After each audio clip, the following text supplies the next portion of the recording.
açılır bu milletin seheri. Güneş doğur elə bir, harda çəkilir adın, dosta səxavət gəlir, gözü kör olur yadın. Azadlıq inamını xalqa sən bağışladın, gözlərində açılır bu milletin seheri. Güneş doğur elə bir, harda çəkilir adın, dosta səxavət gəlir, gözü kör olur yadın. Azadlıq inamını xalqa sən bağışladın.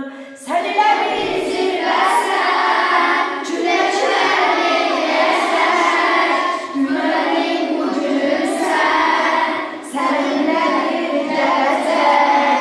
Nə qədər Azərbaycan, nə qədər millət var, eylə xalq deyəcək, xalq eylə söyləyəcək, eylə xalq deyəcək, xalq eylə söyləyəcək.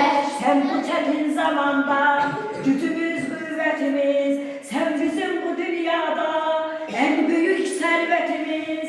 Milletin imzası var, imzaların içinde sənə halaldır halal, ülvi məhəbbətimiz. Sen bu çetin zamanda gücümüz, qüvvətimiz, sen bizim bu dünyada en büyük servetimiz. Milletin imzası var, imzaların içinde sənə halaldır halal.